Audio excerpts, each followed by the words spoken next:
Let's get into today's episode of Why We Succeed. And you hit on something that I think is so important in every aspect of our life, which is boundaries.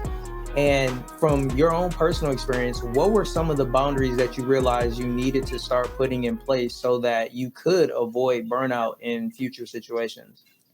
Well, taking my own needs into consideration. Yes. Like, for instance, it's so stupid to work until midnight for clients, because when will you have your free time? If you don't set your own free time for yourself, then it's not working. And I think the problem was also that when you work from home, you don't necessarily have those boundaries where you tell yourself, okay, I have that 9 to 5 and I come home and then nothing anymore. Because it's really, I do what I want whenever I want, and then it's kind of difficult to.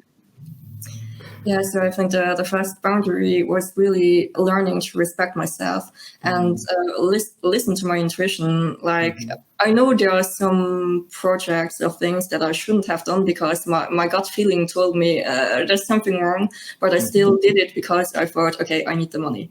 Right. It always comes down to money, sorry. That's real. Listening to me, to my inner voice, and then just deciding to do things that I really liked and to stop doing the things that were draining me was really something important for me. Yeah, that's so important because this is the thing, nobody's going to put those boundaries in place for us, right? As you mentioned, it's one of those things that we have to recognize we need. We have to start looking out for ourselves, caring for ourselves, and to a certain extent, protecting ourselves, right? Yes, because if we don't, the client is going to say, hey, maybe you should stop and rest. They're like, yo, you working on my project. I don't care how you do it. Just get it done. And as you mentioned, too, some of the projects that we take on, we do it solely for the compensation. And I know in my own experience that often comes with the drawback, right? Where you're either making concessions in order to earn the money, or you're doing things that maybe put you in a position where you have to overwork, or even some places, sometimes depending on what type of work people are into, they may even compromise their morals or their standards or the things that they believe for certain projects. So I think I'm so glad that you pointed that out, because it's so important for us to not just be mindful of putting boundaries in place when it comes to our time, but even with the jobs and the clients that we say yes to and that we agree to work with.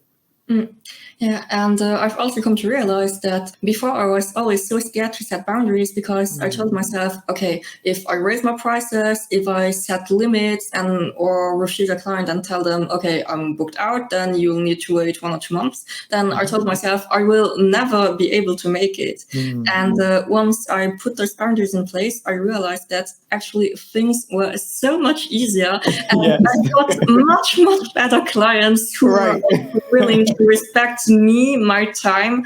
And I think it was really the time where I raised my prices. I was so scared shitless. It was, okay, I sent that mail, I couldn't sleep. And and then they validated and I was like, wow, really? Okay. And I really think that once you start respecting yourself, your clients will automatically feel that and respect yourself too. Right. Now I'm curious, there's one thing when it comes to being an artist or an illustrator, but then it becomes something completely different, at least in my mind, when you begin to operate within the business of illustration. I'm curious, what are some of the differences between simply being an illustrator versus running an illustration business? I think I'm not a good person to ask. Because actually, I've always been kind of more business oriented than an artist. I from early on, I really tried to monetize anything I could do. I remember when I was 8 at school, I tried to set up a magazine about animals because I decided, okay, I have that skill, so I can monetize it. And I think that art was the byproduct that made me decide, okay, I can do that well, so I can start doing a business with that. I'm so glad that you point that out because in my experience, even personally and with a lot of people that I have spoken to who are, either entrepreneurs or business owners, is that most people have the fear or the apprehension of monetizing their skills. And it's interesting because it sounds like for you, it was like, no, monetization is what I am aiming to do. So I'm curious, how did that help you when it came to getting you to where you are now? Is knowing that, hey, these skills that I have, they are skills that I can earn a living from, and not allow that to be something that hindered you. Because for a lot of people, that is something that they struggle with, is actually ascribing a value or a cost to the skills and the services that they provide. Well, I think it's twofold, kind of, because when it's a passion, it's something you like and you could do all day. So if you start monetizing it, then I think it will be much easier to face rejection, or if things don't work out as you want, because you are so passionate about and you love it so much that you just keep on doing it until it works out. So I think that's the positive aspect, because it's really something that will keep on pushing you. I've come to realize, because as I've tried to monetize pretty much everything I could in my career, I once wanted to do a business, like starting an influencer account with illustrated doll that I was illustrated. She was like trying out tea, because I also like tea. So I decided, okay, then I'll do an account combining illustration and tea, and it will be super great. And the girl will travel all around tea houses, all around the country. I think I stopped after 3 months because the passion wasn't in it. Like it was, okay, oh God, I still need to do some content, and I need to research so much because I don't know so much about tea actually. So that's something that I dropped because I didn't have the passion. So I didn't feel like I could keep that going for years and years, especially because I didn't necessarily have the results. Right.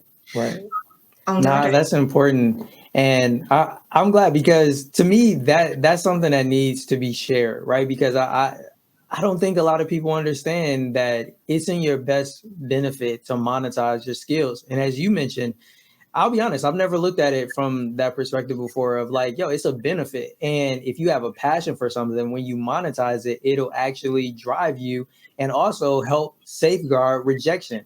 And you're right about that, because when you're truly passionate about something, you're going to do it regardless of whether people are paying you to do it or not. But then if people are paying you to do it, then it's like, oh man, like this is great. Like this is amazing. Like it makes me want to do it even more. So yeah, I never looked at it like that. Man, you just shared something with me that I'm definitely going to take away, because that's very, very important. And man, that's good. That's good right there. Thank you. Yes, you're welcome.